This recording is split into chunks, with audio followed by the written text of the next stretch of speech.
travaillez en tout cas dans la lutte contre le sida. Effectivement, l'ASBEL qui est vraiment une ASBEL qui est vraiment connue ici en Belgique.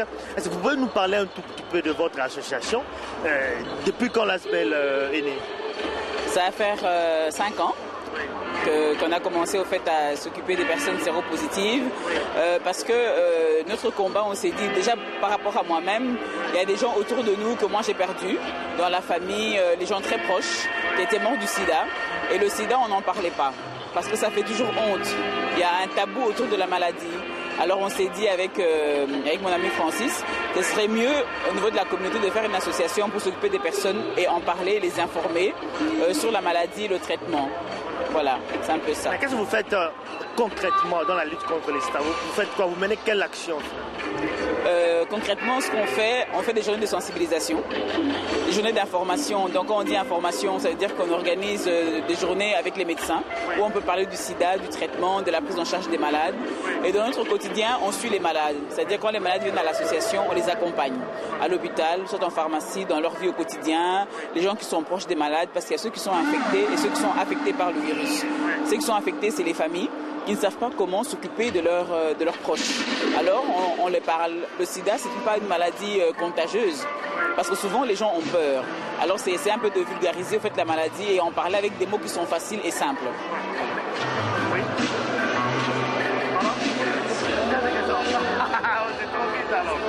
Non, c'est pas encore fini. C'est vrai qu'ici, nous sommes dans le festival Maïcha.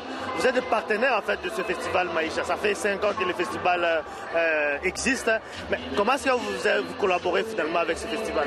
Parce qu'on s'est dit, on ne va pas simplement s'arrêter nous-mêmes à organiser des choses. On s'est dit, chaque fois qu'il y a des compatriotes, des Africains qui organisent un événement, on veut devenir partenaire dans l'action en question pour montrer aussi que les malades du sida peuvent vivre normalement comme tout le monde. C'est-à-dire qu'ils peuvent être dans la culture, il y a des médecins qui sont des malades, il y a des avocats qui sont des malades, il y a des musiciens qui sont malades. Donc ça veut dire que le sida n'est pas simplement quelque chose d'individuel, mais on est tous concernés. Donc Maïcha, c'est le festival culturel. On a dit, l'association va aussi apporter un plus. Donc voilà, on est là. Il y a des malades qui sont là, qui ont aidé à l'organisation sans qu'on mette sur leur visage que c'est une personne séropositive. Dernière question. Est-ce que les Congolais sont conscients de la maladie? Pas toujours. Pas toujours. C'est un échec par rapport à votre combat? C'est pas un échec. C'est toujours très bien, mais on a toujours peur en se disant si on se dévoile, on va parler de nous. Alors on va de plus en plus, mais il y a quand même de plus en plus de gens qui appellent aussi. Ils sont conscients, mais en cachette, pas devant les autres. Merci beaucoup. Merci.